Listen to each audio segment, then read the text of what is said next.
12월 19일이고요. 계속해서 리덕스 관련돼서 진행하고 있습니다. 리덕스에 어제 우리가 AJAX를 붙여서 데이터 연동하는 부분을 진행을 해봤고요. 그 다음에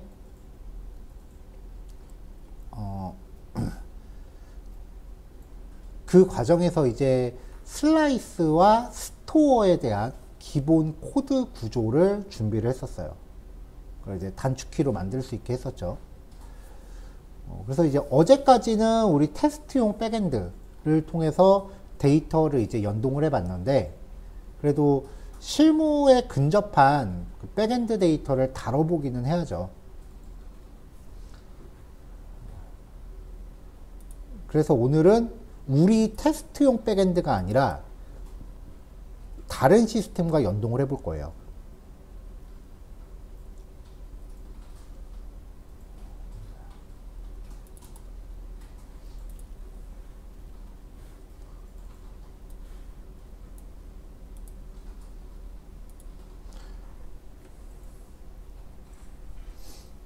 자, 하나의 백엔드가 있을 때 이 백엔드가 굉장히 많은 URL들을 갖고 있어요. 이 URL에 포스트 방식의 접속, get 방식의 접속, put 방식, 마지막 delete. 어떤 방식으로 접속하는지에 따라서 얘가 이제 기능을 선택적으로 수행하는 거라 그랬죠. 이거를 우리가 포스트는 데이터를 생성한다라고 해서 create, get은 read, put은 수정이니까 update, d는 delete. 이렇게 이제 동작 구분을 하는데, 이걸 한 글자씩 따서 CRUD라고 해요. 그래서 이 CRUD 시스템, 이 CRUD라는 동작 규칙을 따르는 형태로 구성된 백엔드를 RESTful이라고 한다고 했어요. 이 중에서 데이터를 조회하는 데 필요한 리드 기능만, 다른 거는 데이터가 변경될 수 있으니까 놔두고, 리드는 아무리 해도 데이터가 바뀌진 않을 거 아니에요. 리드 기능만 누구나 접속할 수 있게끔 오픈을 해요. 대부분 이 CRUD는 그 회사 내부 프로그램만 이제 접근하게 하는 게 기본이에요. 보안상 우리 회사 업무 데이터는 당연히 우리만 써야죠. 근데 리드에 한해서 누구나 접속할 수 있게끔 만들어 놓은 거. 이런 형태로 개방이 돼 있는 형태를 오픈 API라고 해요. 기본적으로 모든 포털 사이트는 자기네 검색 결과를 외부에서 이제 연동할 수 있게끔 오픈 API를 다 제공을 합니다. 근데 그게 데이터를 100% 다 주진 않아요. 검색 결과가 있으면 거기에서 만약에 검색 결과 텍스트다라고 하면 한 두세 줄 정도만 주고, 더 보려면 우리 사이트 오세요. 사실은 뭐 그런 거예요. 그러니까 이것도 일종의 그 홍보 수단인 거죠. 그리고 검색 사이트들 뿐만 아니라 검색 사이트, 그 다음에 SNS들, 그 다음에 관공서 같은 경우는 행정 데이터들을 다 이런 식으로 오픈을 해줘요. 예를 들면은 현재 2호선 지하철에 몇 번 열차가 어느 역에 있고 거기에 사람이 얼마만큼 타고 있다, 뭐 이런 것들, 그런 정보들도 다 들어오고요. 버스 데이터도 다 오픈 API 형태로 오픈이 되고요. 공영주차장 어디 공영주차장에 몇 자리 남았다, 이런 정보도 있어요.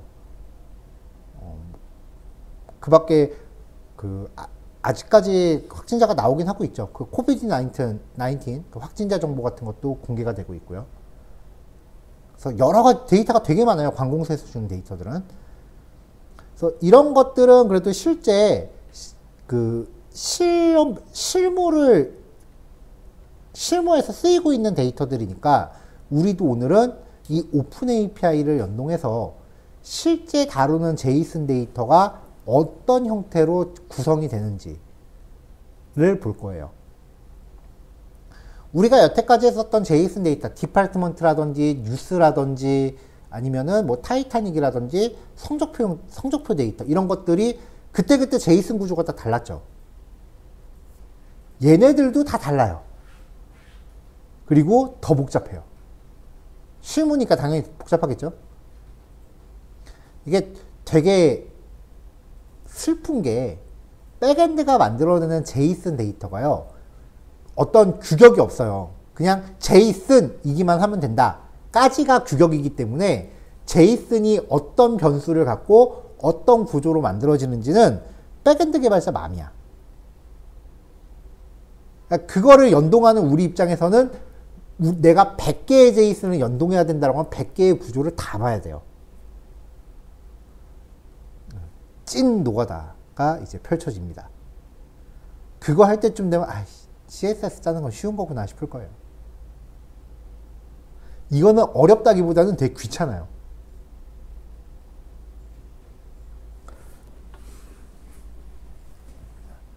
자, 이게 오늘 첫 번째 이야기고요. 오픈 API라는 개념.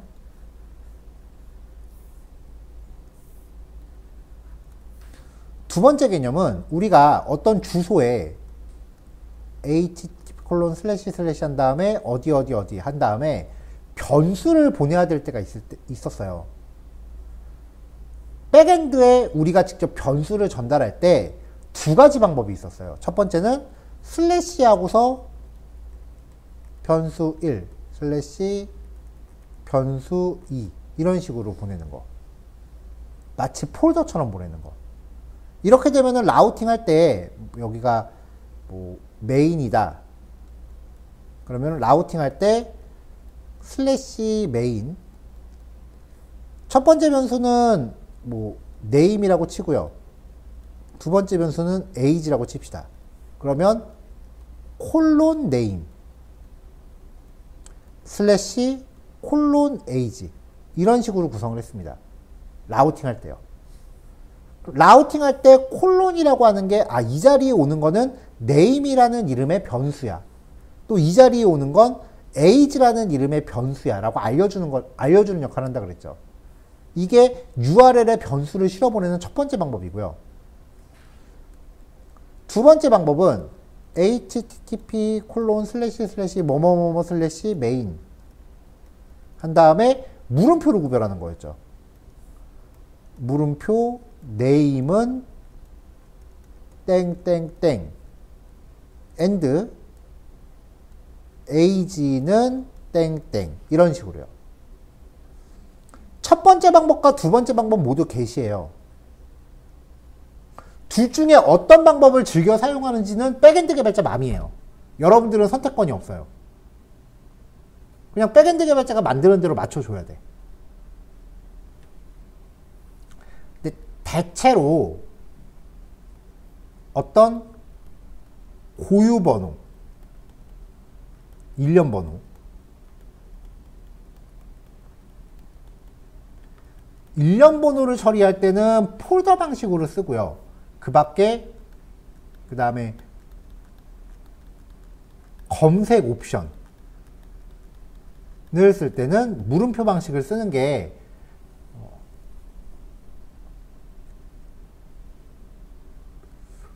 뭐라고 표현해야 되지? 정석이라고 해야 될까요?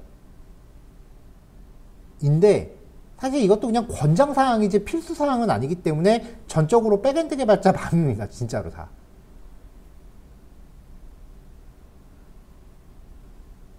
그래서 우리가 연동하려고 하는 오픈 API가 변수를 어떤 방식으로 요구하는지도 확인을 해야 돼요. 그리고 어떤 변수들을 전달해 줘야 과연 얘가 우리한테 정보를 줄 것인지 그것도 확인을 해야 돼요.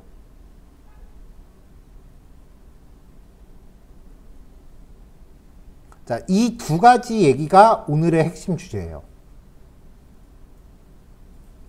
오픈 API라는 거는 그냥 지금 개념 잡고 시작하시면 되는 건데, 여기 변수를 실어보내는 방법에 대해서는 오늘 이제 코드를 통해서 여러분들이 그 체험을 하셔야 되는 부분입니다.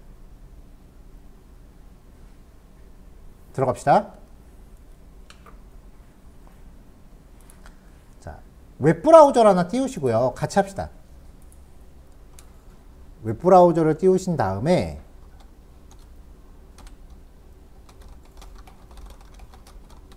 영화진흥위원회 오픈 API라고 검색을 해보세요.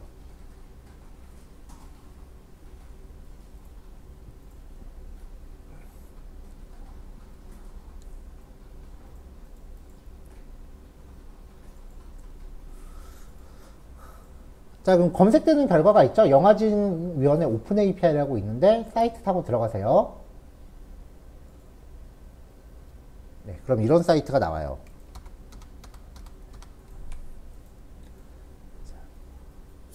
누구나 데이터를 가져갈 수 있다라고 제가 아까 그렇게 이야기를 했는데 진짜 아무나 다 데이터를 퍼주는 건 아니고요.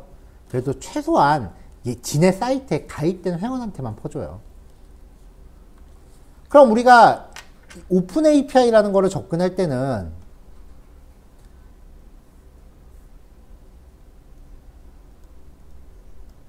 리덕스 안에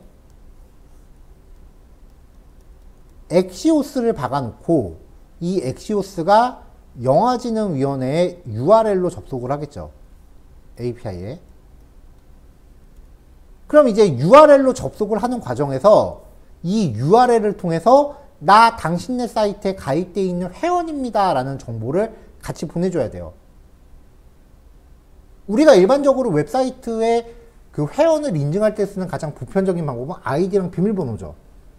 근데 그렇다고 여기 URL에다가 아이디랑 비밀번호 직접 넣어서 보낸다? 이건 안 되지. 이건 선 넘은 거지. 비밀번호를 직접적으로 노출시키는 거는 진짜 선 넘은 거예요. 그래서 대부분 어떤 방법을 쓰냐면요. 여기에 회원 가입을 해요. 그러면 얘네가 우리가 회원 가입할 때 아이디랑 비밀번호를 만들 거 아니에요. 로그인 할 때도 이게 필요하죠. 그러면 얘네가요. 인증키 내지는 연동키라고 불러요. 인증키 혹은 연동키라고 불릴 이유는 어떤 고유한 문자열을 발급을 해줘요. 이 문자열은 이 회원한테 종속되는 거예요. 이 문자열 값을 URL에 변수로 실어서 보내는 거예요. 그러니까 이게 어떤 느낌이냐면은 왜 우리 그 전화번호 같은 거 내 실제 전화번호를 오픈하는 경우도 있지만 왜 어떤 웹사이트는 가상 전화번호 같은 거 만들어서 쓰는 데도 있잖아요. 그런 느낌이에요. 아이디랑 비밀번호를 조합한 내 고유의 가상 번호라고 생각하시면 돼요. 그래서 지금부터 우리가 해야 될 거는 인증키를 발급받는 거예요.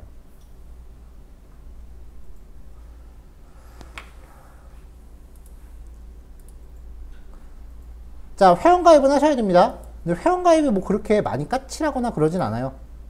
그냥 약관 동의하시고 회원가입 진행하시면은 뭐 정보 요 정도 입력하시면 되고요. 여기 필수 항목만 입력하셔도 될 겁니다. 네, 그 다음에 로그인을 하세요. 저는 미리 가입해 놓은 게 있으니까 바로 로그인을 할게요. 네, 가입 진행하시는 동안 잠깐 기다릴게요. 자, 넘어갑시다. 가입하시고 로그인을 하시면 키 발급 관리라는 메뉴가 있어요. 여기에 들어가셔서 저는 이미 발급받은 키가 있는데 처음 오신 분들은 여기 발급받은 키가 없을 거예요. 그럼 키 발급받기 버튼 누르세요. 사용 목적, 관리명, 사이트 URL 검사 안 하니까 대충 적으세요. 여기 http localhost라고 적으셔도 돼요.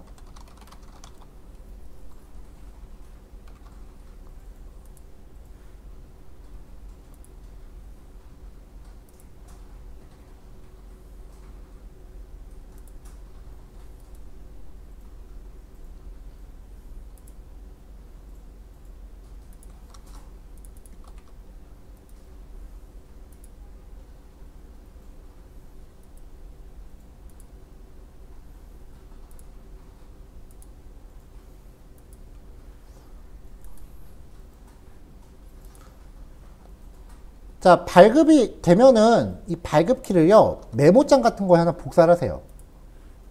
뭐 비주얼 스튜디오 코드에서 빈 파일 하나 만드신 다음에 복사하셔도 되고요.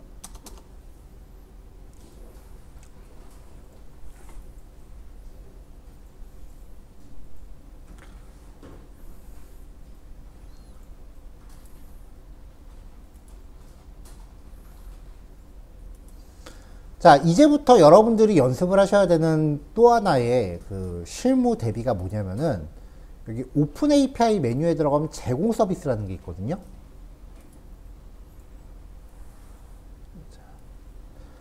자, 어제 제가 무슨 얘기를 했었냐면요. 프론트하고 백엔드가 그 연동 작업을 할 때 우리 입장에서만 생각한다면 백엔드가 없으면은 연동을 못 해보는 거잖아요. 그러면 진짜 우리 입장에서만 생각을 한다라고 하면은 백엔드가 자기 업무가 다 끝날 때까지 우리는 업무 시작하면 안 된다였어요. 근데 그런 식으로 작업하면은 회사 일이라는 게 되게 더디게 진행이 되니까 보통은 사전에 어떤 약속을 한 상태에서 각자 그냥 테스트 없이 코딩만 쫙 진행한다고요. 그리고 양쪽에서 코딩이 끝나면은 이제 실제로 연동을 해가면서 문제가 생기는 걸 하나하나 잡아가는 거죠.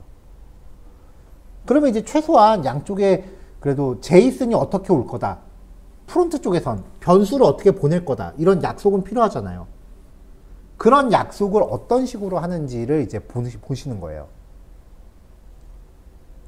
자, 지금 보시는 이 페이지가요, 우리가 지금부터 연동하고자 하는 그 오픈 API의 매뉴얼입니다. 보통 이제 참고서란 뜻으로 이제 레퍼런스라고 부르기도 해요.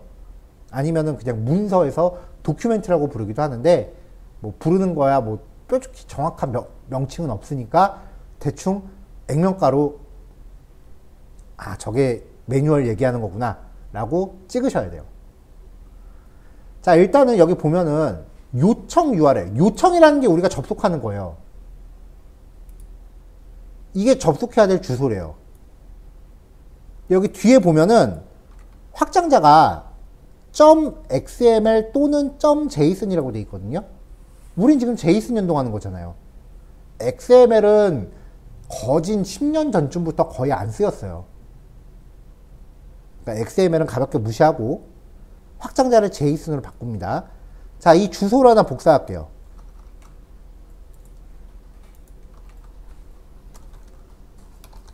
JSON.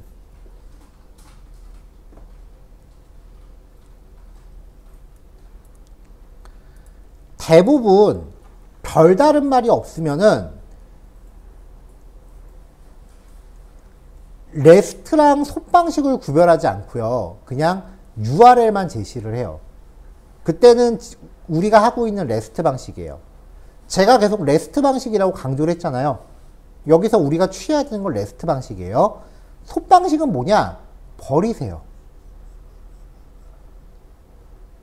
제가 장담하건대 여러분들이 실무 뛰는 동안 절대 볼 일 없을 거예요. 되게 옛날 거예요, 이거. 이거 정확히 발표된 시기도 알아요, 제가. 제가 학번이 01학번인데, 저 1학년 때 마이크로소프트가 장충체육관에서 그 발표회를 한 적이 있어요. 그때 발표했어요, 이거. 그러니까 01년도에 발표한 거예요. 몇 년 못 가고 레스트 방식이 나오면서 망했어요. 왜 아직도 레스트가 솥방식이라는 걸 쓰고 있는지 모르겠는데, 어쨌건 이거 쓸 일 없습니다.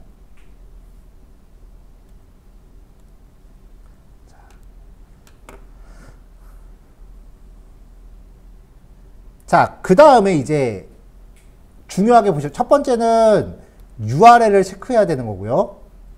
두 번째는 요청 인터페이스. 요청이란 말이 중요해요. 인터페이스. 근데 어떤 사이트는 요청 변수, 어떤 사이트는 요청 파라미터, 그것도 아니면 어떤 사이트는 리퀘스트 라고 표기를 해요. 요지는 우리가 아까 그 URL에 넘겨줘야 될 변수 값들이에요.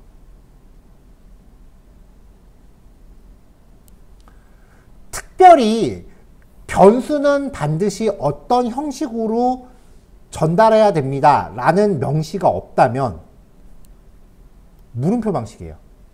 쿼리 스트링 방식. 만약에 변수를 폴더로 해서 넣어야 됩니다 라고 하면은 따로 언급이 있을 겁니다.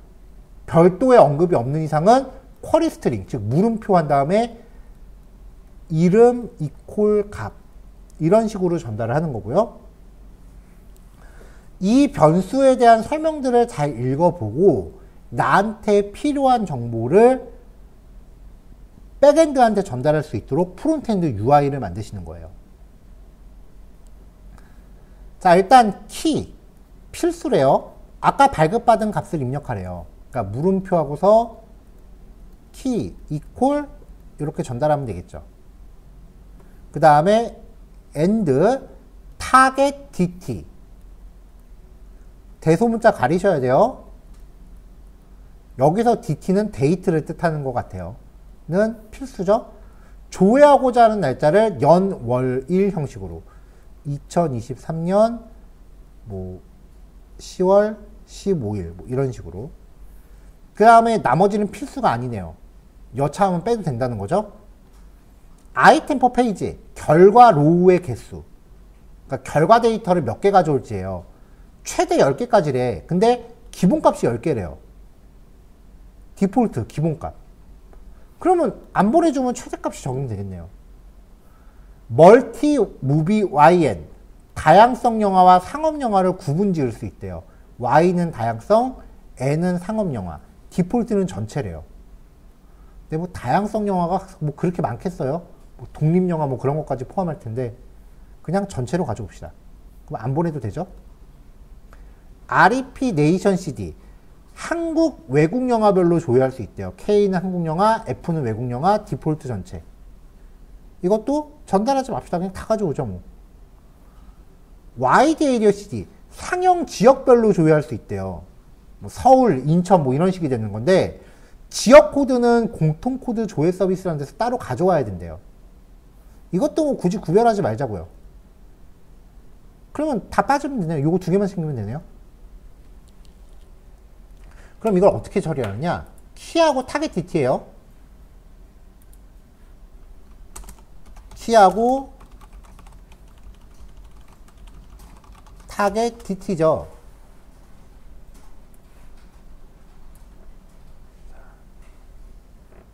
프론트 코딩을 하기 전에 만약에 백엔드가 완성이 안 돼 있으면은 그냥 다짜고짜 이것만 보고 코딩을 시작해야 돼요. 근데 백엔드가 완성이 돼 있다면 적어도 내 눈으로 아, 이 백엔드가 이렇게 생겨먹었구나 라는 거는 보고 들어가는 게 좋아요. 어떻게 보느냐? 이럴 때 썬더 클라이언트를 씁니다. 자, 뉴 리퀘스트 버튼 눌러서 페이지 하나 또 만들고요. 주소는 아까 복사했죠?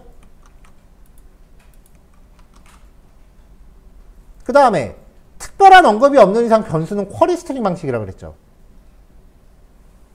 여기에다가 키 아까 발급받은 키 넣으시고요. 타겟 DT 2023년 12월 18일. 근데 여기에 얘네가 그 설명을 안 넣어놓은 게 있는데요. 뭐냐면은 당일 데이터는 조회가 안 돼요.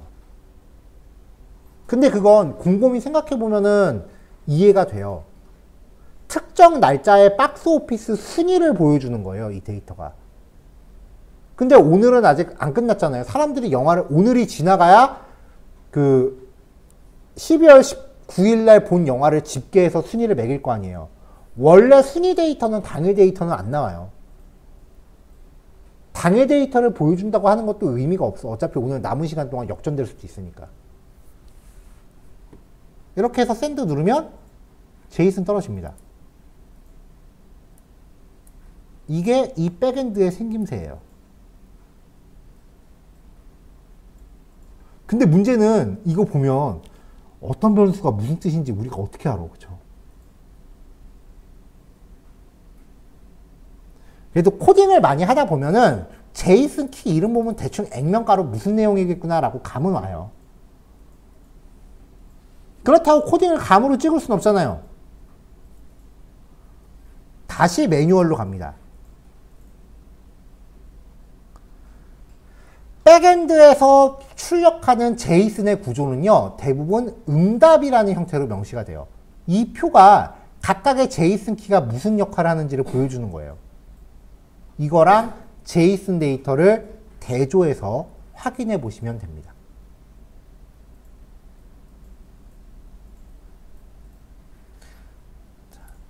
자, 오늘 예제에서는요, 무비 YN, 무비 네임, 영화 제목이고요.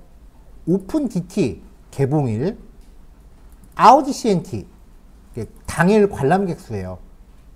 이 정도 변수만 쓸게요. 다른 변수들도 한 번씩 읽어보면서 어떤 값인지 체킹해 보시면 돼요.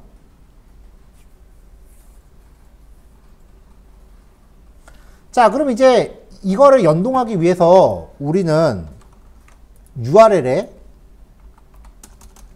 이렇게 들어가요. 자, 이거는 우리가 지금 운영하고 있는 백엔드가 아닌 거죠.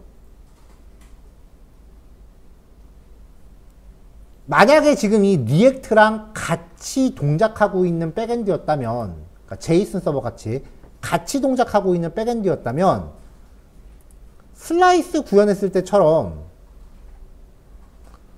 주소에 그냥 슬래시 디팔트먼트 이런 식으로만 넣어도 됐을 거예요. 하지만 이거는 우리가 지금 만들고 있는 사이트 밖에 있는 거잖아요. 그러니까 얘는 풀 주소를 다 넣어야 돼요. 이게 첫 번째고, 두 번째, 이렇게 넣으면 얘는 맨날 12월 18일 것만 가져올 거 아니에요. 그러니까 여기에 들어갈 날짜는 사용자가 직접 선택할 수 있게 할 거고요. 마지막으로, 만약에 이 주소를 슬라이스에다 이렇게 다 박았다. 그럼 결국은 자바스크립트 코드는 이리저리 리액트는 나중에 가서 좀 되게 복잡하게 소스를 되게 꼬아놔요.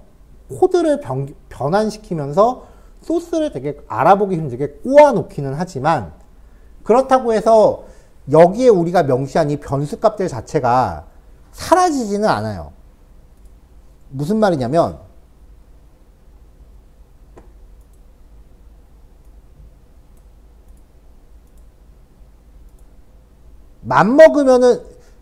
맘먹으면 그 코드들을 우리가 열어볼 수 있다는 거예요. 이런 식으로. 오유, 주석도 열심히 달았네.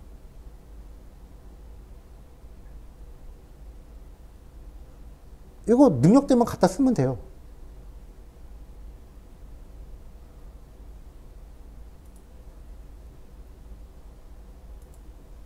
자, 지금 여기 보시면 분명히 이름이 아까 그 사람이랑 다르잖아요. 그쵸? 근데 주석 규격이 똑같죠? 보통 회사에서 짜면은 이런 식으로 규격을 맞춰요. FN 언더바. 이 사람도 함수 짤 때 앞에 FN 언더바로 들어가죠. 그럼 이게 장점이 뭐냐면은, 우리 회사에서 짠 모든 함수는 앞에 FN 언더바를 붙입시다 라고 약속을 했다면, 코드 작성할 때 FN 언더바로 하면은 FN 언더바로 시작하는 코드들이 쫙 이렇게 나올 거 아니에요. 그럼 우리 회사 내부에서만 쓰는 함수들이 다 제시가 된다는 거지. 이래갖고 코딩 규칙이 중요한 거예요, 실무에선. 이걸 코딩 컨벤션이라고 해요.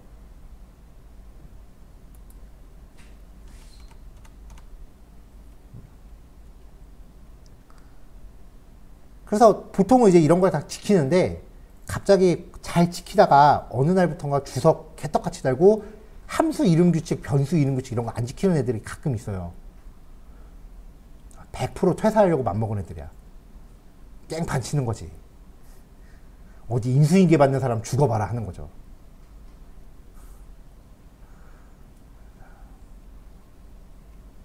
자, 이렇게 주소를 어쨌건 다 박아야 돼요. 근데 이런 식으로 만들면 조금 전에 보신 것처럼 웹브라우저를 통해서 맘만 먹으면 코드를 추적해 볼 수 있다는 거예요.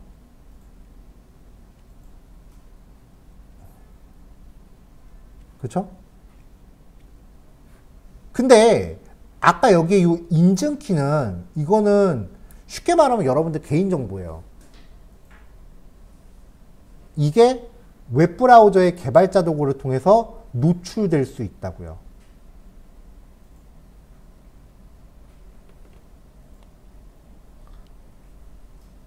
좋을까요? 당연히 안 좋죠, 그렇죠?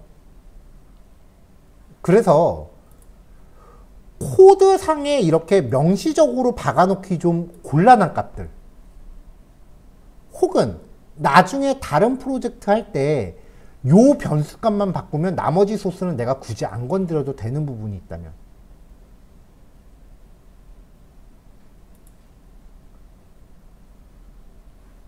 예를 들면 이런 느낌이에요. const max는 5,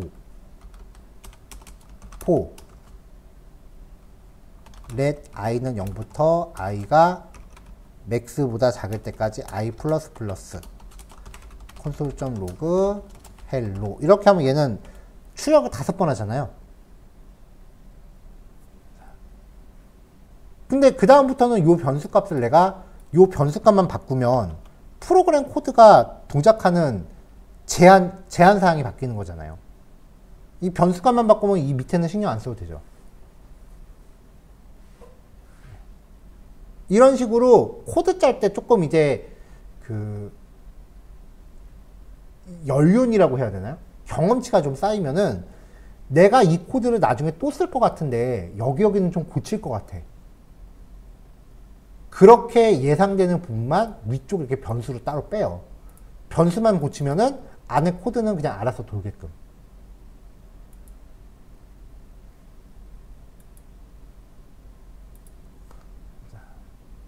자, 그렇게 따로 뽑아놓는 변수값.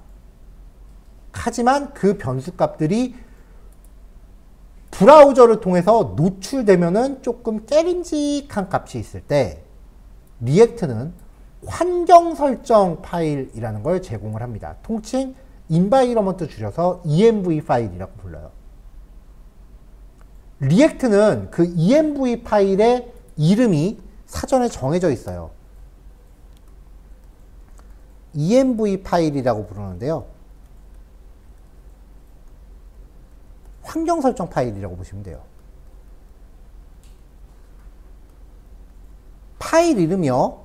점으로 시작해요. env development 하나 더 있어요. env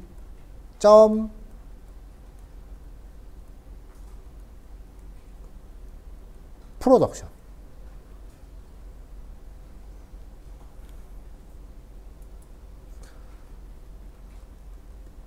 디벨롭먼트는요, 개발용이에요.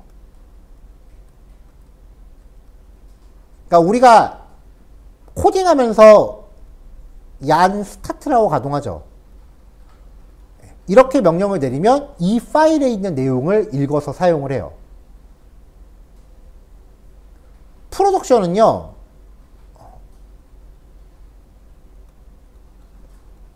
운영용이라고 표현을 하는데 이제 실제 사용되는 파일, 서비스용.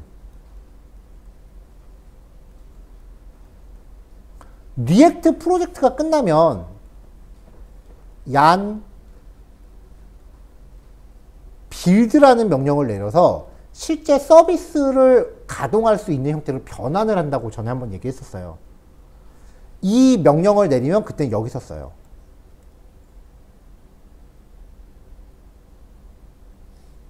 그래서 좀 제대로 개발되는 프로젝트라고 하면 백엔드도요, 개발용, 즉 테스트용 백엔드랑 실제 상용 백엔드를 따로 나눠놔요.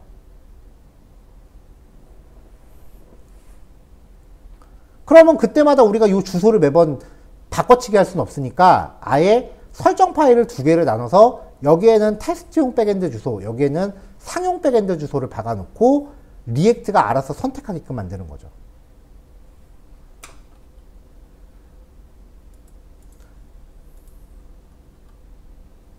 자, 그래서 src 안에 넣으시면 안 됩니다. 제일 바깥에 넣으셔야 돼요. 새 파일을 만드는데요. .env development 하나 더 .env.production 이라는 파일 두 개를 만들게요. 파일 이름 반드시 점으로 시작해야 됩니다.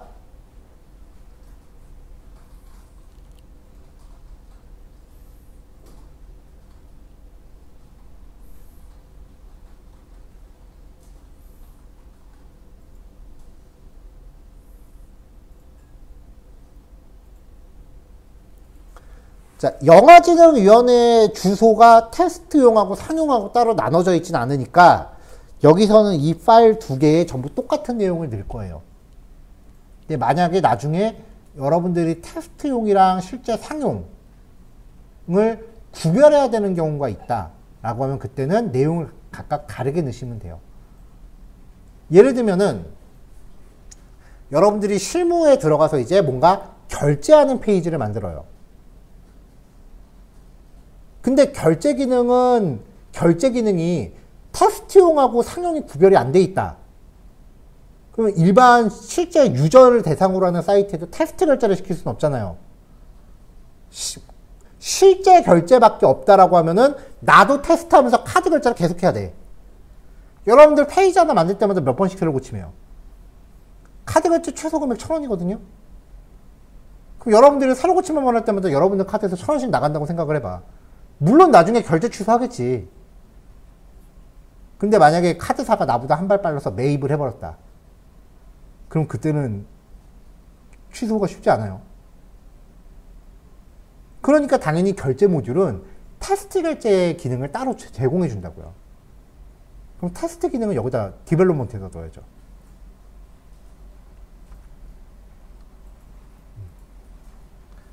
제가 꼬꼬마 개발자 때는 이런 테스트용 결제랑 실제 결제 이런 게 나눠져 있질 않았었어요.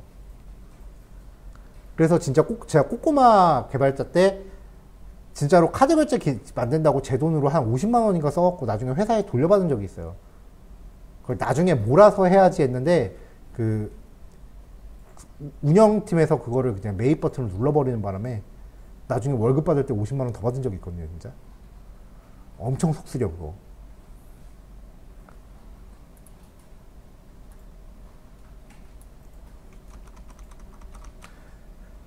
그래서 얘네가 환경 설정 파일이고요. 여기에서 주성은 샵이에요. 이렇게 해서 주석을 넣어요. 그래서 테스트용 환경 설정 파일 뭐 이런 식으로 여러분들이 넣고 싶은 대로 넣으세요. 프로덕션은 얘는 상용 시스템 환경 설정 파일, 테스트 시스템 환경 설정 파일. 자, 여기에 영화진흥위원회 오픈 API 주소와 영화진흥위원회에서 발급받은 키값을 넣겠습니다.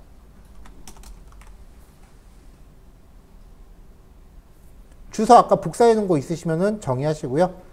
키도 여러분들이 각자 발급받으신 거 정리하시면 됩니다.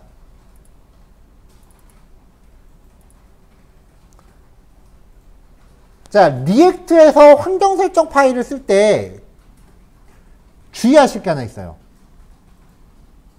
사실 뭐 뒤에 들어가는 거는 여기는 그냥 내가 맘대로 만드는 거니까 상관이 없는데요.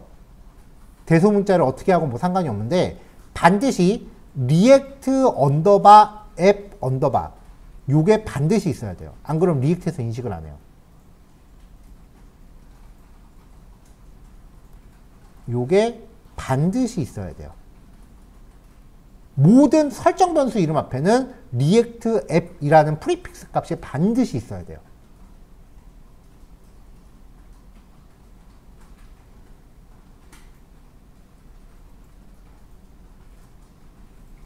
자, 일단 요거까지만 하고요. 잠깐 쉬었다가 이어서 할게요.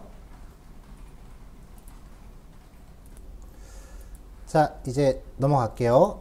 API도 확인했고 이제 필요한 설정값도 넣습니다. 자, 그럼 이제 우리가 할 거는 슬라이스를 만드는 거죠.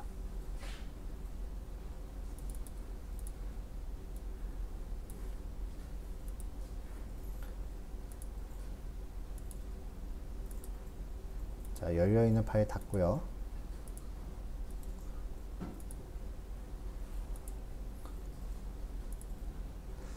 자, 슬라이스 폴더 안에 무비랭크 슬라이스라고 또 하나 만들게요. 여기 왜 페이지를 만들어놨죠, 여기다가.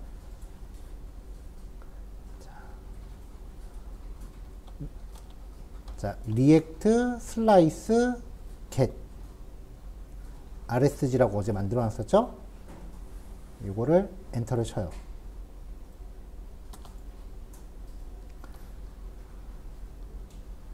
자, 그럼 이제 여기 API URL이라고 되어 있는 이 변수에 아까 우리가 만들어 놓은 이 설정 값을 넣어야 돼요.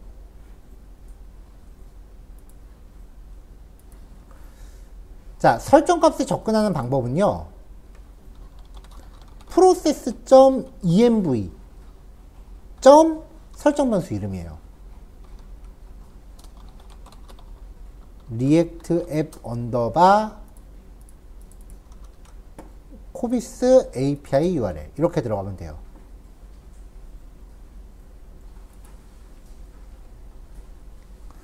자, 그러면 우리가 환경 설정 파일에 넣어놓은 값이 이 변수에 대입되고 얘가 여기서 쓰인다는 구조예요. 근데 여러분들한테 배포해드린 그 교환에서는 API URL이라는 변수를 따로 안 만들고 이 값을 여기다 바로 넣었어요. 차이 없는 거죠. 자, 그 다음에 axios.get으로 들어갈 때 물음표로 전달되는 변수 값들 보내는 방법. 주소 뒤에 쉼표 찍고 제이슨 열어요. 그 다음에 params.라는 제이슨을 또 열고 이름 이퀄 값, 이름 이퀄 값. 여기에 키는 아까 우리가 썬더 그 클라이언트에서 테스트했던 거 키와 타겟 DT 요 두 개를 키 콜론 땡땡땡땡땡땡 쉼표 타겟 DT 콜론 땡땡땡땡땡 이렇게 넣어주면 돼요. 근데 키 값은 변수에 아까 설정 파일에 넣어놨죠. 이걸 또 갖다 쓰자고요. 언제 어디서건 process.env 하면은 환경 설정은 언제 어디서건 접근할 수 있어요. 타겟 DT는 일단 2023년 12월 18일 어제 날짜로 정할게요.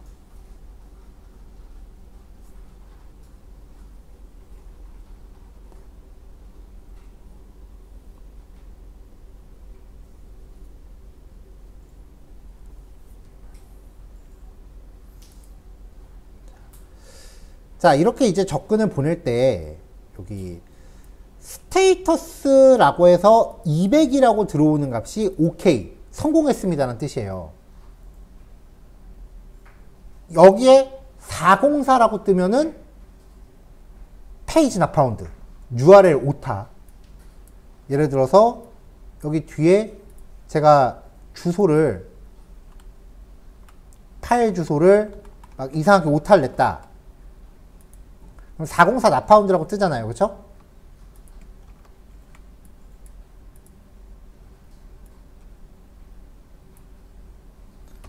자, 그럼 주소는 다시 원상복구했고요. 자, 그럼 제대로 나오는데 만약에 변수값이 잘못됐다. 날짜가 전달이 안 됐다. 여기에 타겟 DT 껐어요. 그러면 날짜는 필수 항목입니다. 라고 fail, fault info라고 해서 에러 메시지가 뜨잖아요. 키가 없으면 유효하지 않은 키값입니다. 이렇게 뜨겠죠. 이렇게 뭔가 조건이 안 맞으면은 얘네가 사전에 준비된 이런 에러 메시지를 보여주는데 이렇게 되면 정상적인 경우에 이 스테이터스 값이 OK면 안 돼요. 이거는 백엔드 만드는 애가 제대로 모르고 만든 거예요. 이렇게 문제 상황이 발생하면은 여기 값이 그 상황에 맞는 지금 얘는 유효하지 않은 키값이니까 우리가 전달해야 될 변수를 잘못 준 거죠. 그럼 잘못된 접근이다를 의미하는 400 내지는 401을 줘야 돼요. 이 스테이터스 값이 200이 아니면 스테이터스 값이 200이 아니면 엑시오스는 엑시오스.get을 했는데 일로 전달되는 게 200이다. 상태 코드 값이. 그러면 트라이를 계속 타요. 근데 이렇게 전달하다가 200이 아니라 만약에 뭐 401이라던가 404라던가 500이라던가 이런 200을 제외한 숫자 값이 왔다. 그러면 그 순간 캐치로 건너뛰어요. 그럼 여기에서 우리는 에러가 났구나라고 감지할 수 있는 건데, 아까 에러 상황임에도 불구하고 200이 왔잖아요. 그러면은 엑시오스는 에러 났다는 걸 인지 못하고 그냥 트라이를 계속 가요. 그리고 캐치 건너뛰고 리턴을 해버려요. 근데 이미 제이슨은 이상한 게 왔잖아요. 이거는 백엔드 개발자 실력을 조금 이제 우리가 흐흐 해줘야 되는 그런 상황인 거예요. 그러면 어떡하느냐? 뭐 어떡해요. 저기 찾아가서 고쳐달라고 뗐을 수도 없고, 아까 주석 보셨잖아요. 2012년도인가에 만든 거예요. 10년도 더 된 프로그램 뜯어 고치라고 할 수도 없어요. 개발자 아직 개발하는지도 모르겠네. 요 리절트가 백엔드한테 받은 제이슨이었어요. 문제 상황이 있으면 지금 이 영화지능위원회 API는 엑시오스는 에러 났다는 거 감지 못해요. 그럼 우리가 해줘야 돼요. 정상 케이스에서는 어쭈?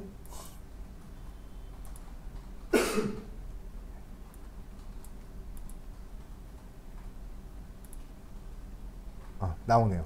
정상 케이스에서는 이렇게 데이터가 떨어지는데 문제의 상황에서는 이렇게 나오잖아요. 제이슨 구조가 다르죠. 그러니까 이 폴트 인포라고 하는 게 있는지 없는지를 통해서 우리가 에러 상황 여부를 판단을 해줘야 돼요. 직접. 지금부터 하는 코드는 영화지능위원회 특화된 코드예요.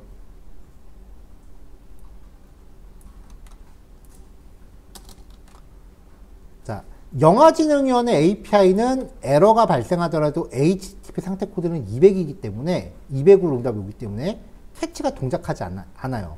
그래서 우리가 직접 에러를 감지해줘야 돼요. 자, result.faultInfo가 undefined가 아니라면, 데이터가 이렇게 들어왔다면, 자, 여기 잠깐 코드 좀 옮겨 놓을게요. 이렇게 들어왔다면 에러 객체를 만들고요. err.response, 왜냐면 우리가 여기서 쓰는 게 err.response라고 코딩을 해놨으니까 response에다가 status 500, 백엔드 에러니까 그냥 무조건 상태 코드 에러 500으로 잡고, 스테이터스 텍스트는 리절트가 요 제이슨이죠. result.faultinfo.message, result.faultinfo.message를 에러 메시지로 박아줍니다. 그래서 이 에러 객체를 스로우 시키면, 자, 우리 예외 처리할 때 했었어요. 스로우는 강제로 에러를 발생시키는 구문이라 그랬죠. 그럼 여기에서 강제 에러가 발생하니까 이 정보들을 갖고, 여기서 result.faultinfo.info는 영화지능위원회에서 받은 값이에요. 이걸로 강제로 에러 객체를 잡고 캐치로 띱니다. 그럼 이제 에러 객체를 가공을 해서 리턴을 해주면은 슬라이스의 리젝트 함수로 연동이 되는 거죠. 정상적인 상황에서는 이런 코드가 필요하지 않은데 영화지능위원회만 예외적으로 이래요.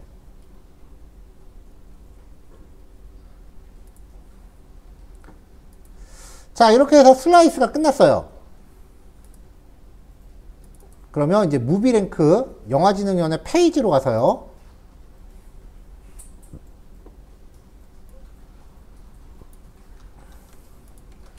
유즈 스테이트, 유즈 이펙트 가져오고, 스타일드 컴포넌트는 잠깐 빼놓을게요. 잠깐이 아니고 그냥 뺄게요. 스타일드 컴포넌트 안 쓸 거고 div.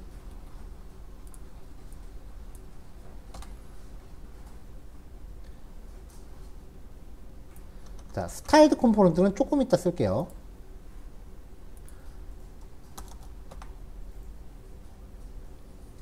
리덕스를 쓰기 위해서 제일 첫 번째 유즈 셀렉터와 유즈 디스패치 가져오고 우리가 만든 슬라이스 안에 있는 함수 가져온다. get list. 여러분들 배포 자료에는요, 여기 함수 이름이 get movie rank라고 지어놨거든요. 이 get movie rank라고 하는 거는 여기 함수 이름을 get movie rank라고 만들었다는 거예요. 근데 이거 어차피 함수 이름이니까 내 맘대로 지으면 돼요. 그쵸? 그리고 어제 우리는 데이터를 가져오는 목적의 함수는 무조건 get list라고 통일합시다 라고 해놨어요. 그러니까 여기 get list를 가져오셔야죠.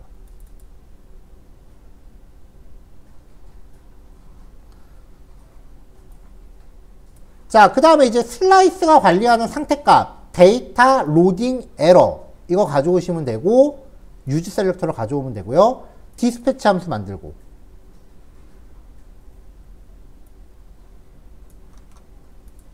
그 다음에 유즈 이펙트에서 get list라는 함수를 디스패치하면 되죠. 그러면 이제 요 데이터를 일단 제대로 받아오는지 봐야죠. js.string 파일로 출력을 해주면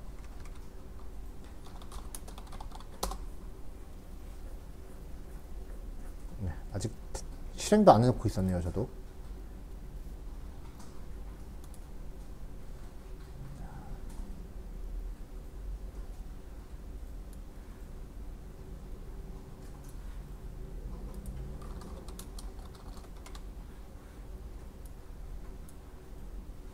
자, 지금 여기서 왜 에러가 났느냐?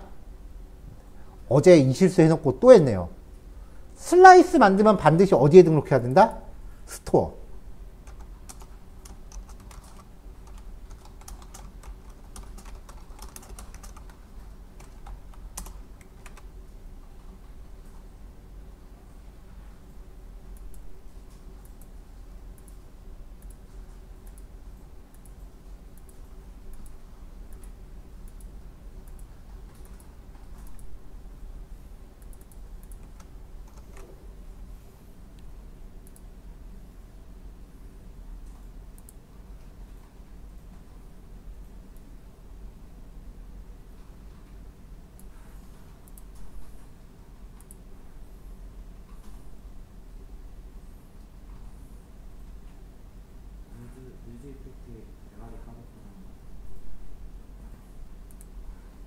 아, 그러네요. 여기 로딩.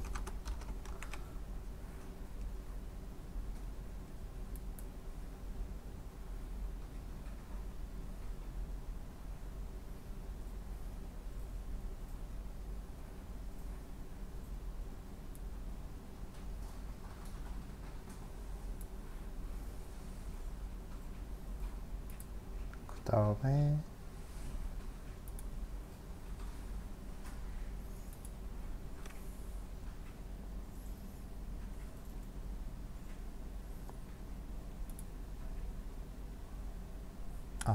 그 다음에 지금 여기서요 payload 그 슬라이스 안에 payload.status가 있다면 payload.status를 쓰고 그렇지 않으면 500으로 가라. 그리고 payload.status가 스테이터스 텍스트가 있으면 그걸 쓰고 없으면 서버 에러라고 가라. 이렇게 했는데요. payload 자체가 널인 경우도 있네요. 지금 보니까. 그러니까 얘가 널일 때는 뒤에까지 접근을 안 해야 되니까 payload 앞에 물음표 하나씩 붙이겠습니다.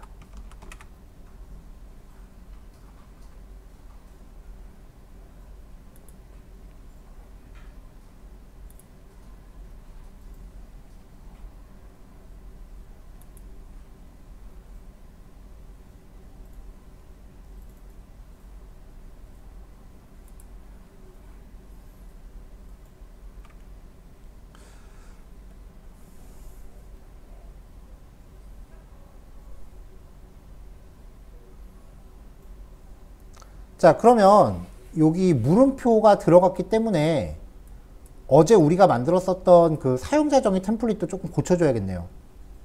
잊어먹으면 안 되니까 지금 미리 고칩시다. 이 설정 버튼 누르셔서 사용자 코드 조각 넣으시고요.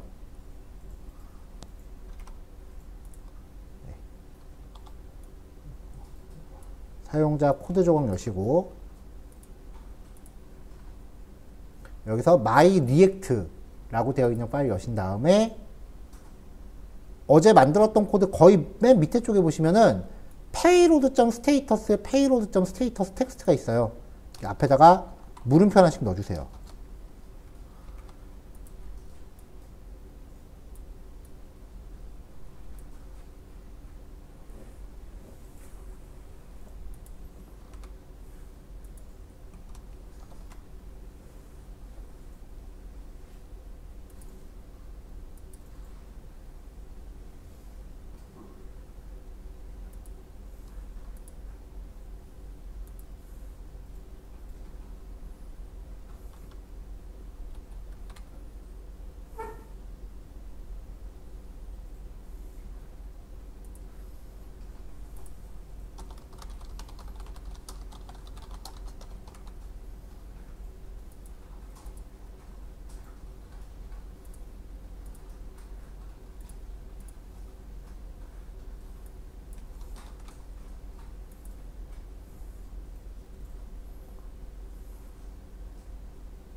자, 준비가 다 됐다시요.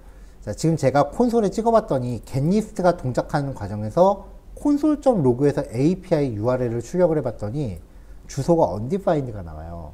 그러니까 주소로 인식을 못한다는 얘기잖아요. 원인을 찾아봤더니 아까 여기서 조금 이상하다고 느꼈는데 제가 그냥 지나갔는데 두 개가 아이콘 모양이 지금 다르잖아요. 그러니까 이게 둘 중에 하나는 지금 파일 인식이 잘못되고 있다는 얘기거든요. 봤더니 디벨롭먼트에서 오타 났어요. 이게 아마 이자가 없어야 될 거예요.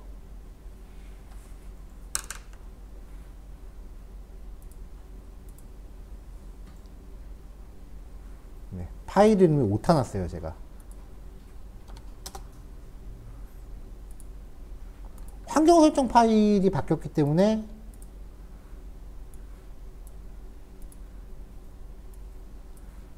재가동을 해야 됩니다. 환경 설정 파일은 바뀌면 재가동해야 돼요.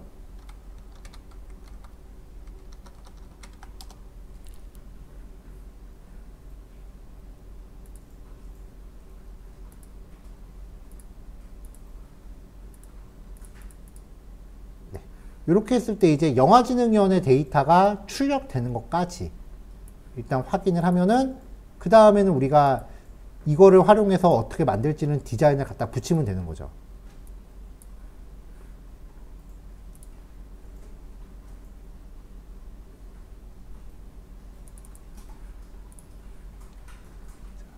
자, 그럼 이제 나머지 것들 완성을 해볼게요.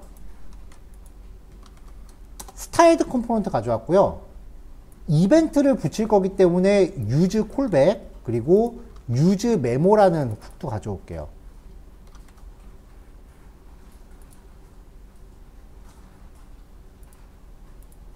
자, 그리고 프로젝트 안에 미디어 쿼리도 하나 넣어놨습니다.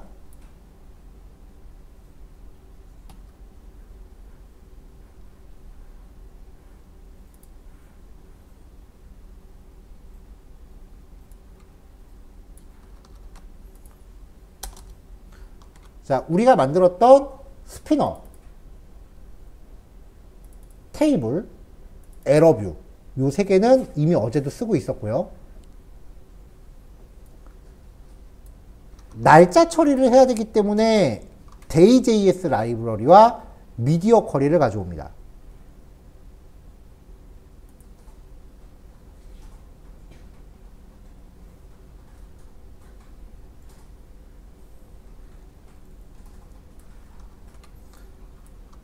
자, 일단 로딩 했을 때에 대한 스피너 달고요.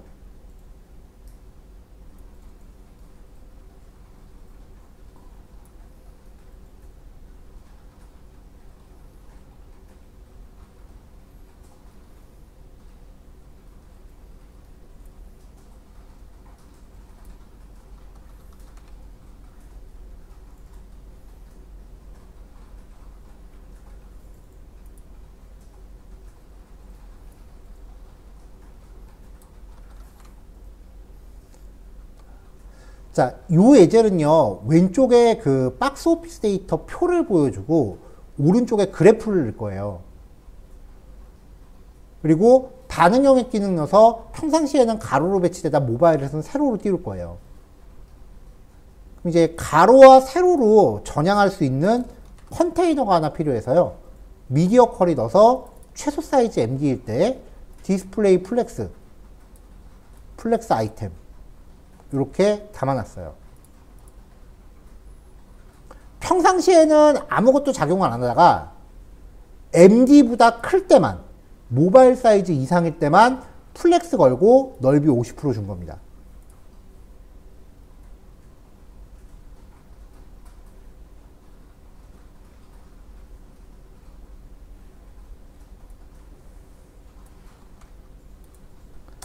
에러가 있다면 에러뷰를 뿌리고요. 그렇지 않다면 컨테이너 잡아주고요. 여기에 div 클래스 네임은 플렉스 아이템. 자, 이 클래스가 어디서 온 거냐면 아까 스타일드 컴포넌트 만들 때 얘가 컨테이너예요. 플렉스 걸려있죠? 그 안에 플렉스 아이템이라는 div가 넓이 50% 잡게 했어요. 그러니까 요게 두 개가 들어가면 50%. 이쪽에는 그래프 영역이고요. 오른쪽에는 테이블을 달 겁니다. 자, 테이블 갈게요.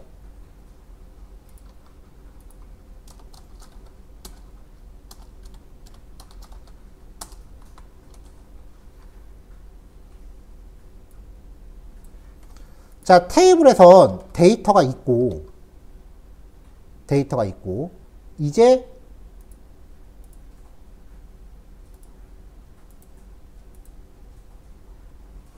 이게 전체가 데이터예요. 데이터.박스 오피스 리절트 안에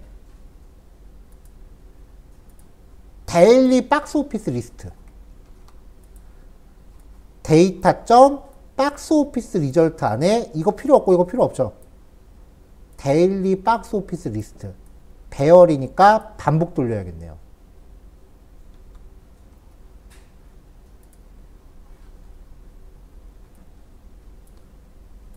그래서 데이터.박스 오피스 리절트 데일리 박스 오피스 리스트 맵.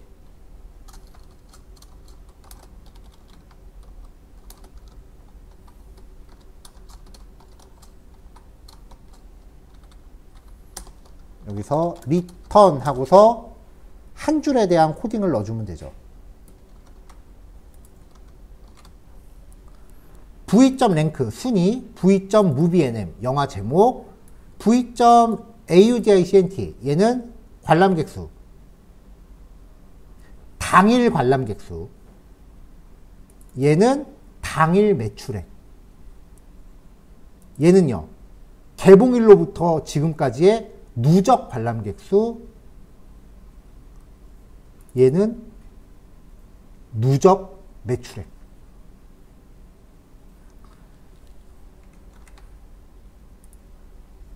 자, 이렇게 하면 이런 게 나옵니다. 50%죠? 줄이면 세로로 가죠. 자, 근데 지금 이거는 여기 고정으로 12월 18일 거만 가지고 오고 있어요. 업그레이드.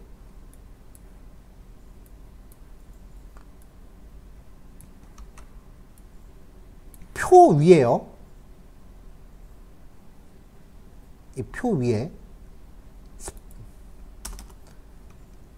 검색 폼을 하나 넣을게요. 인풋 타입 데이트, 클래스 네임 폼 컨트롤, 그 다음에 플레이스 홀더 날짜 선택, 밸류는 타겟 DT라는 상태값을 줄 거고요. 변경됐을 때 on date change라는 이벤트도 걸겠습니다.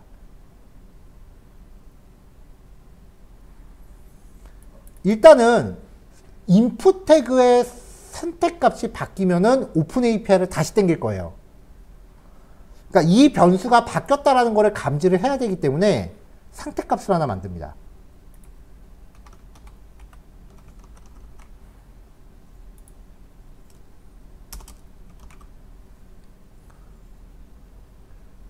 타겟 DT라는 상태값을 만들고요. dayjs.add -1 d day 하루 전에 대한 포맷을 이렇게 잡아요. 여기에서 또 살짝 고민을 해줘야 되는 게 인풋 태그의 밸류에 넣어줄 때는 2023년 12월 18일 이런 식으로 넣어줘야 돼요. 근데 영화진흥위원회에 보내줄 때는 2028년 23년 12월 18일 빼기를 빼고 넣어줘야 돼요. 여러모로 번잡스럽죠. 일단은 상태값 관리만 해볼게요. 인풋 태그의 밸류 속성으로 들어갈 때는 반드시 상태값을 걸어야 되고 이 밸류 속성은 온체인지 이벤트랑 항상 같이 써야 된다 그랬어요. 그냥 검색 버튼 눌러서 검색할 거였으면은 디폴트 밸류로 써도 되지만 여기서는 선택이 바뀔 때마다 자동으로 검색시킬 거예요. 그래서 이 선택값이 바뀌었다라는 거를 감지를 해야 되기 때문에 상태값을 만든 겁니다.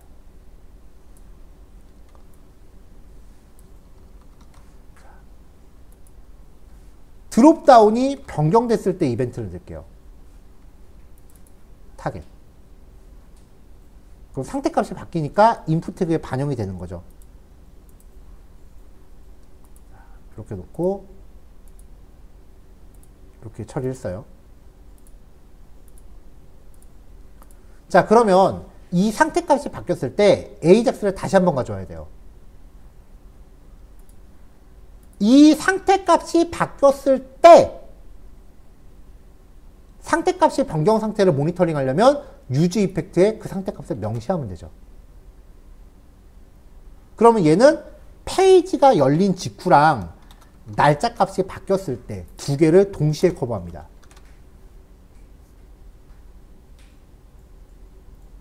자, 거의 다 왔어요.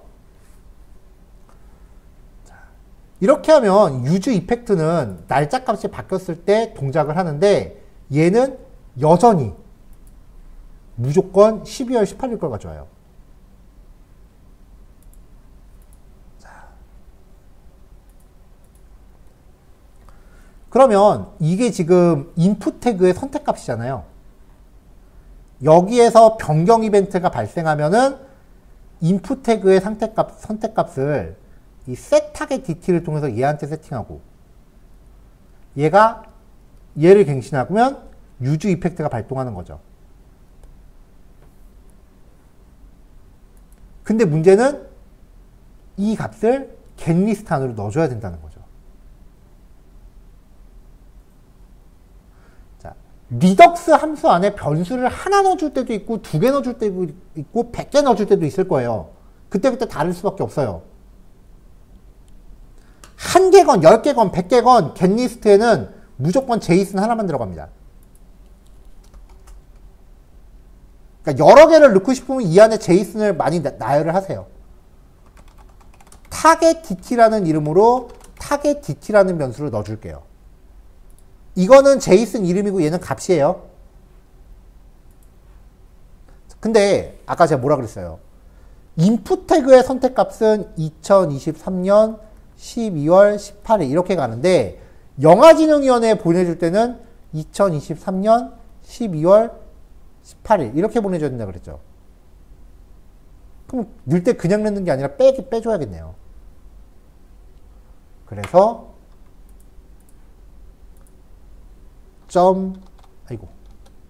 타겟 DT 자, 우리 자바스크립트 문자열 관련 함수에서 봤었어요. 리플레이스에서 빼기를 지워라 라고 하면 그냥 리플레이스는 첫 번째 것만 바꿉니다. 리플레이스 5를 써야 싹 다 바꿉니다. 가물가물하시죠? 이럴 때 예전 수업 자료 한 번씩 들춰보시는 거예요. 자, 그러면 이 리덕스 함수에 전달하는 이 제이슨 객체가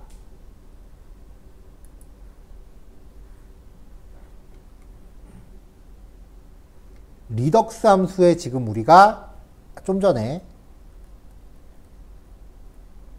타겟 DT라는 이름으로 2023년 12월 18일이라는 문자열 값을 보낸 거예요. 그럼 얘가요, 이 페이로드예요.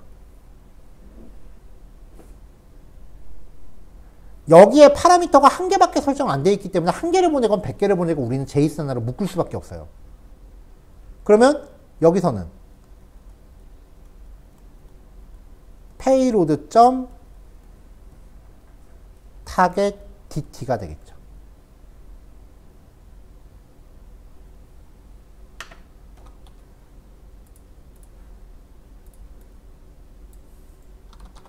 payload target DT 라고 하면 이제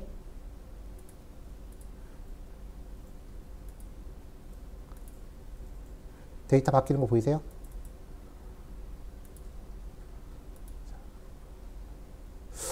오늘따라 영화 지능이었는데 데이터가 좀 불안정하네요.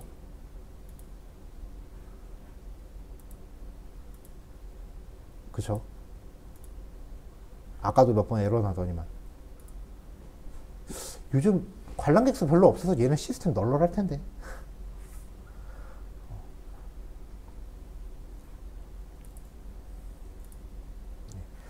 사실은 얼마 전부터 얘는 시스템이 좀 불안정하긴 해요, 지금 계속.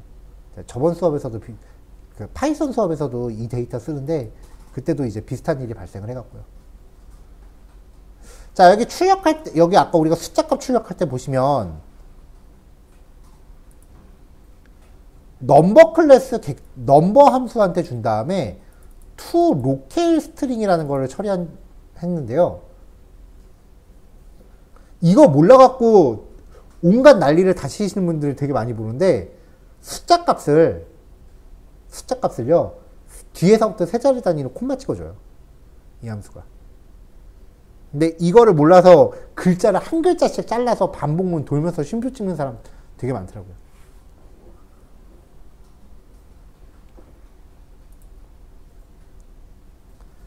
자, 이렇게 해서 이제 데이터 조회 기능은 마무리를 했고요. 라스트. 예전에 우리가 만들었었던 컴포넌트 중에 차트가 있었어요.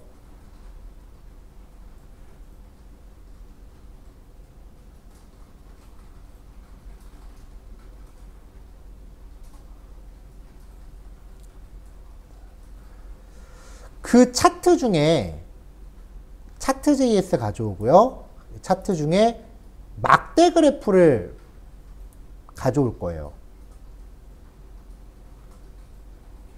그래서 차트.js가 요구하는 기본 기능들하고 그 다음에 여기는 막대 그래프를 위해서 가져오는 애들. 그 다음에 리액트 차트.js2에서 막대 그래프. 이 차트.js한테 가져온 기능들을 다 등록을 해주고 시작을 했었습니다. 자, 그 다음에 이제 막대 그래프를 표현하기 위해서 라벨.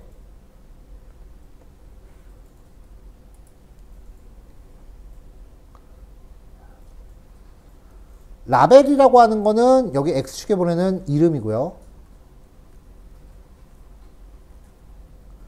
데이터셋은 각각의 값들이에요.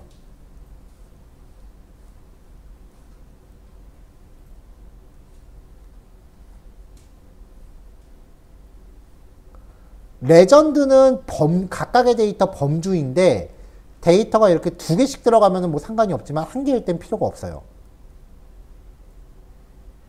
자, 우리는 여기서 A, B, C, D에 들어갈 건 영화 제목이 될 거고요. 각각 막대의 수치는 관람객 수로 할 겁니다.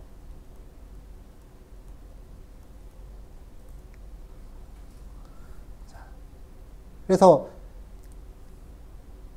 이 막대 그래프 컴포넌트에 전달할 데이터를 구성하고 옵션, 반응형 true, 그 다음에 인덱스 아식스, X축 기준. 그래서 옵션을 걸어주는데 이때 데이터가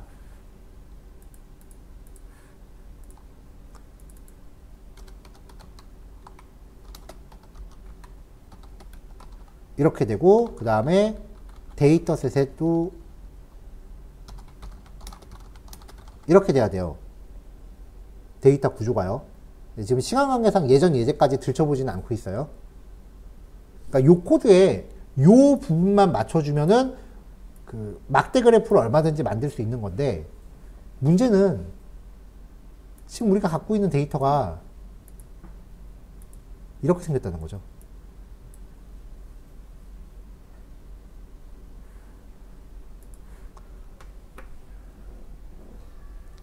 그러니까 여기서 얘만 뽑아서 여기다 넣어주고, 얘만 뽑아서 여기다 넣어주고, 그 다음에 또 얘만 뽑아서 두 번째 배열에 넣어주고, 여기서도 뭐 관람객수만 뽑아서 여기다 넣어주고, 이래야 된다는 거예요. 그러니까 이 데이터를 가공해서 우리가 새로운 배열 두 개를 만들어야 돼요.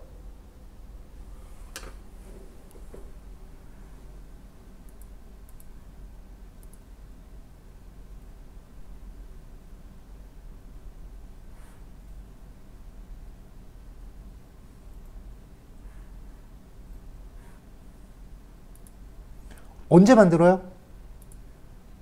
그 데이터를 언제 만들어요? 얘가 지금 오픈 API 받아온 거죠. 요 데이터가 바뀔 때마다 그래프에 보여질 데이터를 새로 만들어줘야 돼요. 그쵸? 이 그래프가 바뀔 때마다 그래프에 보여질 데이터를 새로 가공해서 만들어야 돼요. 자, 여기서 또 훅 옵니다. 훅 들어가요. 지금 말한 거 그냥 리액트 훅이에요. 유즈 이펙트는 크게 두 가지예요. 페이지가 열릴 때 자동 실행, 아니면은 어떤 변수 값이 바뀌었을 때 실행. 근데 지금은 어떤 변수가 바뀌었을 때 실행이 아니라 새로운 값을 재창조하는 거예요. 달라요, 두 개가. 얘는 타겟DT가 바뀌었을 때 AJAX 호출이지만, 지금 우리가 해야 되는 건 데이터라는 값이 바뀌었을 때 그래프에 보여질 새로운 데이터를 만들어내야 돼요. 두 개가 다른 거예요.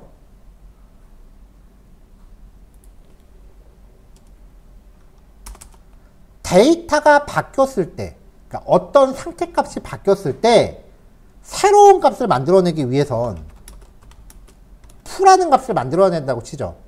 이때 쓰는 건 use memo. 그래서 여기 두 번째 배열에다가 데이터를 모니터링 해라 라고 하면은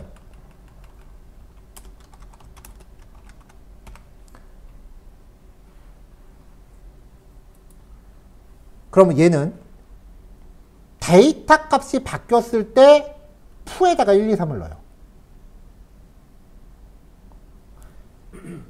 여기다 만약에 데이터라고 넣으면은 얘는 데이터가 바뀌었을 때 AJAX를 호출하는 거고요. 얘는 데이터가 바뀌었을 때 f라는 변수를 연달아 만들어요. 두 개가 다른 겁니다. 만약에 여기에 상태값을 하나 만들어서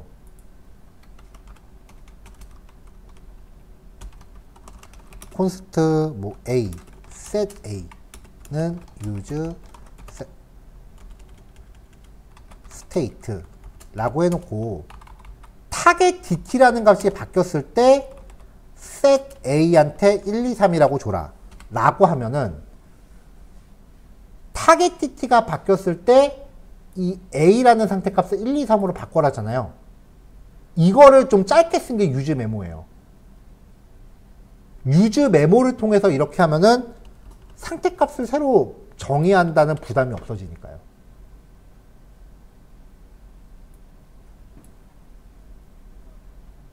자, 그럼 여기서 뭘 해야 되냐?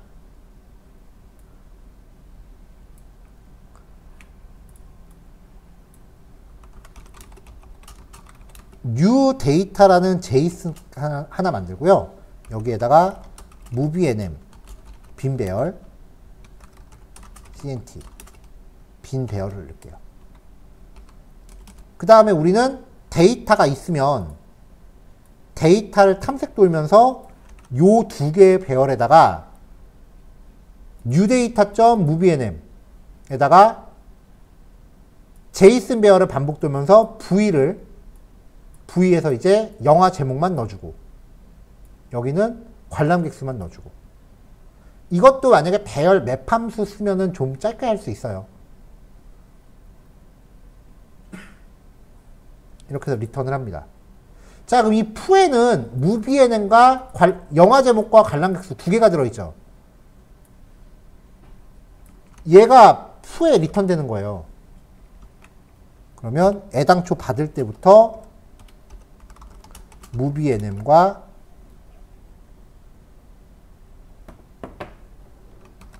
cnt 구조분해해서 받을게요. use 메모를 통해서 반환되는 거는 상태값입니다.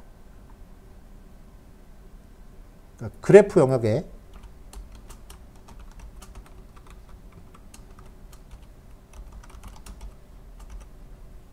얘랑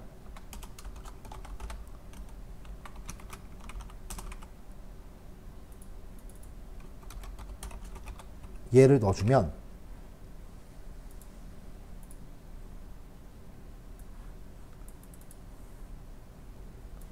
날짜가 바뀌면은 같이 바뀌는 거예요.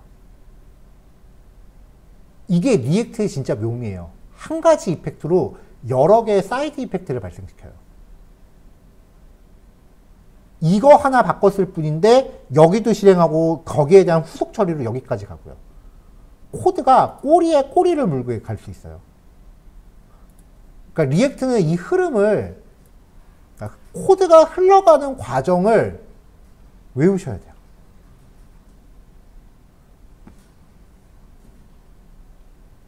자, 영화 제목하고 관람객 수 배열 두 개가 완성이 됐으니까 이 두 개를 차트 컴포넌트한테 전달해서 예제 마무리 할게요.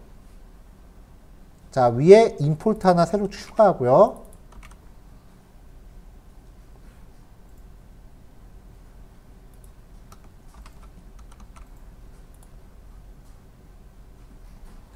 여기다가 이제 다 차트뷰라고 만든 컴포넌트 주면서 레이블스, 제목, 데이터셋, 관람객 수.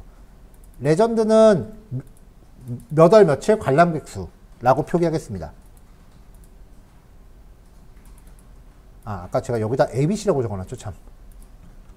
이제 여기에다가 이제 프롭스 전달한 거 연결해주면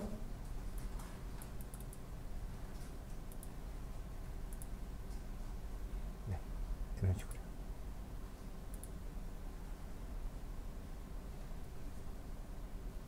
확실히 극장가가 좀 힘들긴 한가 봐요. 겨울왕국수가 지금 또 하네.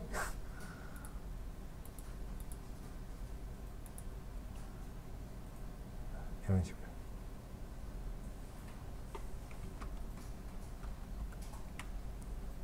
자, PC에선 이렇게 나오지만 모바일에선 이렇게 나오겠죠.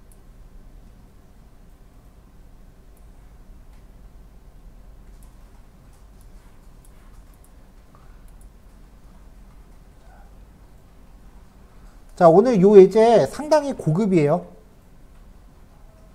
리액트 훅을 흠뻑 써갖고 진짜 리액트의 묘미를 볼 수 있는 예제예요. 녹화 영상 여러 번 보시면서 그 페이지가 어떻게 흘러가는지 잘 파악하시고요. 내일 뉴스 그 이미지 서치도 요거랑 비슷한 흐름으로 갈 거니까요. 오늘 이제 어렴풋이 정리되는 거 내일 다시 한번 명확하게 정리하시면 될 것 같아요. 남은 시간은 요거 실습을 진행할 거고요. 그 다음에 그 프로젝트 진행 관련해서 제가 좀 드릴 얘기가 좀 있는데 그거는 이따가 9시 반쯤에 얘기 좀 드릴게요. 자, 녹화는 여기까지 하고 끄겠습니다.